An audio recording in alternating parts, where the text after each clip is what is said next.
Hi everybody, this is Laura, City Scrapper. Thank you so much for joining me on my channel. Today I have a layout that I made for this month's A Punched Out Thursday to Die For. In the Punched Out Thursday to Die For hop, we use our punches and our dies to create scrapbooking layouts. For this layout, I wanted to create not a two-page spread, but a companion page for another layout that I created several months ago. I used the Simple Stories Simple Vintage Weathered Garden collection to create that layout, and I'm using the same collection for this layout. I have the original layout in the upper left-hand corner. I'll leave that up there so you could see what my thought process was as I created this layout. I'm using a photo in this layout that was taken the same day as the original layout. I'm also using the same idea of having punched out hexagons on the page.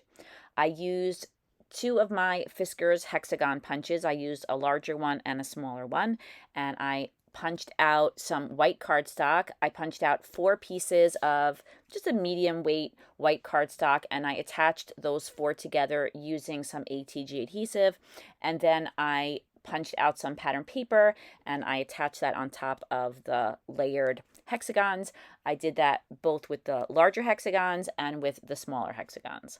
Once I had all the hexagons attached together, I used some Distress Oxide in black soot and I inked the edges of each of the shapes. Now, I could have used some foam. There's different ways that I could have given a little bit of dimension to the hexagons, but I decided to use the cardstock because I have a lot of scraps of cardstock and I thought that this would be a good way to clear some of those out. And also it didn't matter if they were in really great condition or if they had something already on them like a mark or a smear because they were going to be stacked on top of each other. So I did get rid of a lot of little scraps that I had hanging around. After I inked the edges of both the large and smaller hexagons, I inked the edges of a number of fussy cut pieces that I'm going to be using on the layout. I found that creating a composition for this layout was a little bit challenging. I wanted the layout to go along with the other layout that I made, but I didn't want it to be exactly the same. So I was at first thinking that I could take the hexagons and kind of make a cluster of hexagons for the photo to sit on. So I played around with that idea for a little while. And then after a little while of working with that idea, I was thinking that maybe I would have one area of hexagons on the upper right hand corner of the photo and then another area on the lower left hand area. And I did spend quite a bit of time arranging the shapes until I had something that I liked. And then even after I had something that I liked and I attached it down, I ended up switching things up just a little bit. In my videos, I frequently mention how I like to take a little break and go back later, sometimes an hour later, sometimes the next day. And then when I look at the layout again, I have a fresh view of it, and the things that I think need to be fixed just kind of jump off the page at me, and this layout was no different. I started out with this general arrangement, and then I fine-tuned it the next day, but you'll see that in a little bit.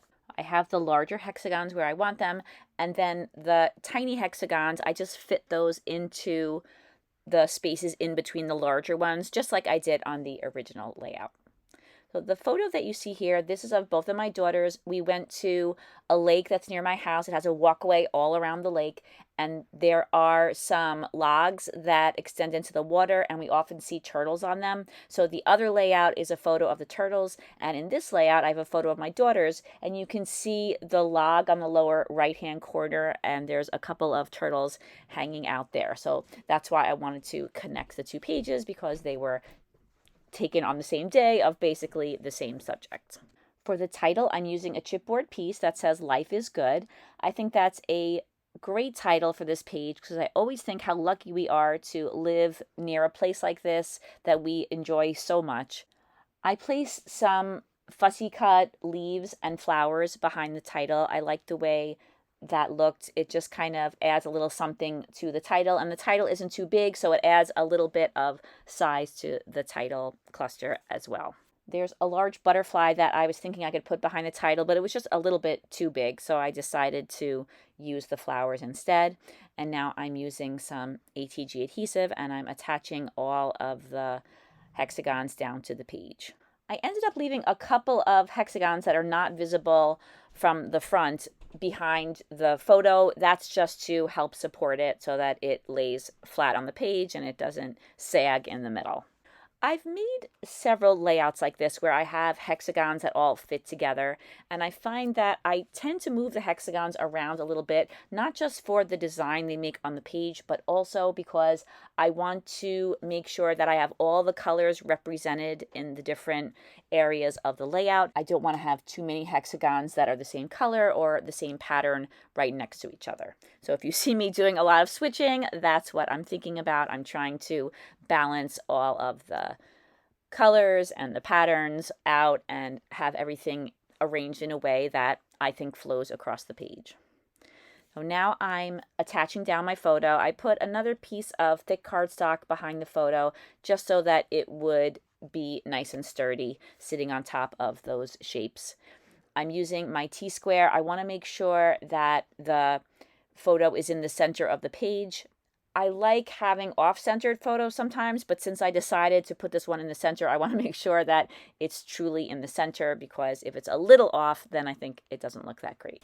I'm embellishing those smaller hexagons with some foam hearts. This is from the foam sticker pack. I first discovered this collection when I received a kit from my creative scrapbook, and I absolutely love the color scheme.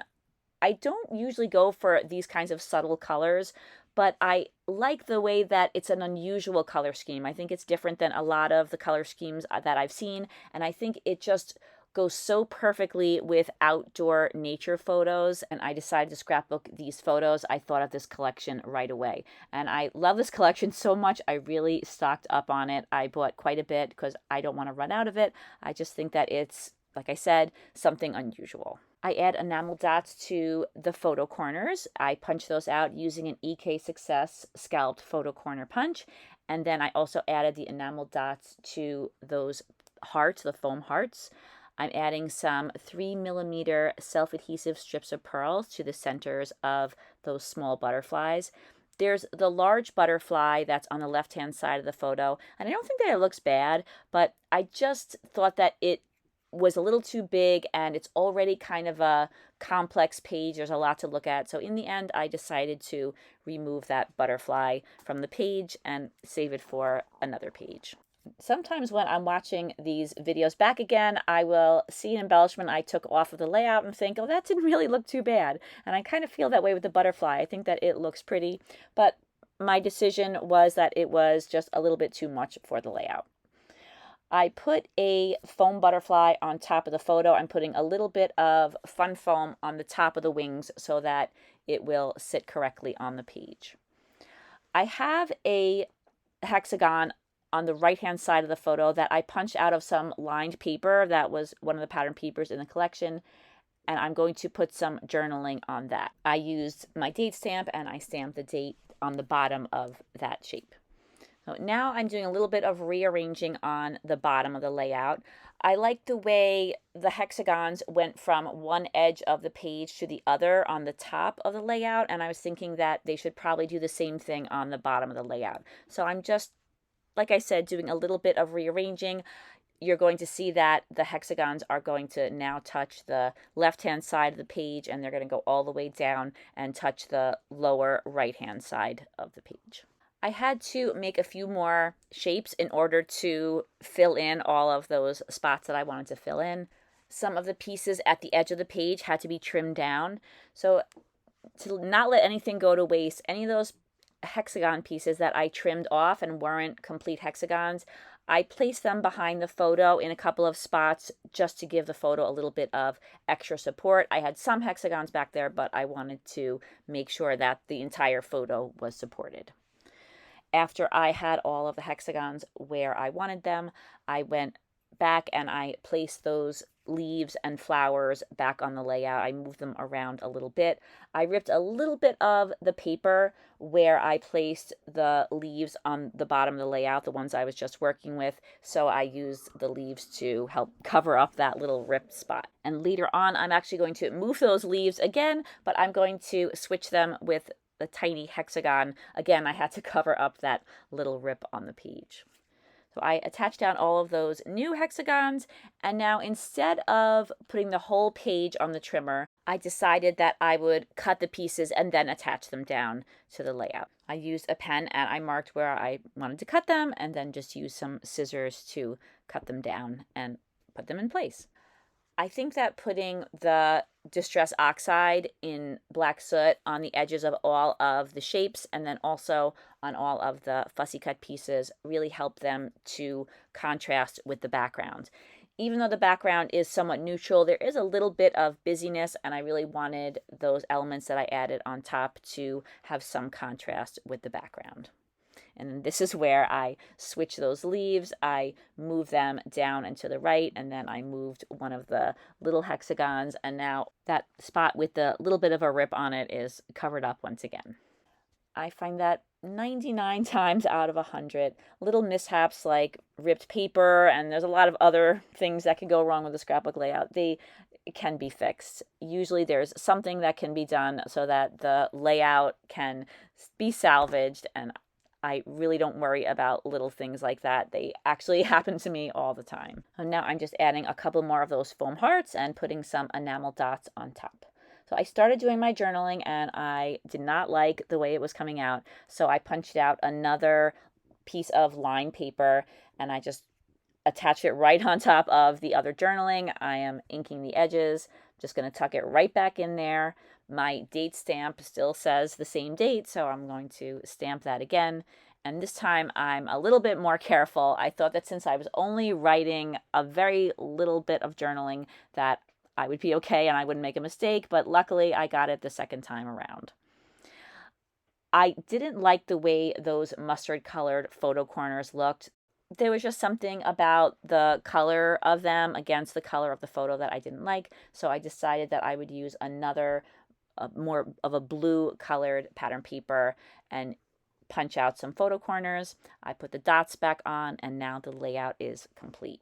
Here are some close-ups of the layout. Please don't forget to check out the videos of Kathy, Ronnie, Sue, and Sonia. The links to their channels are in the description box.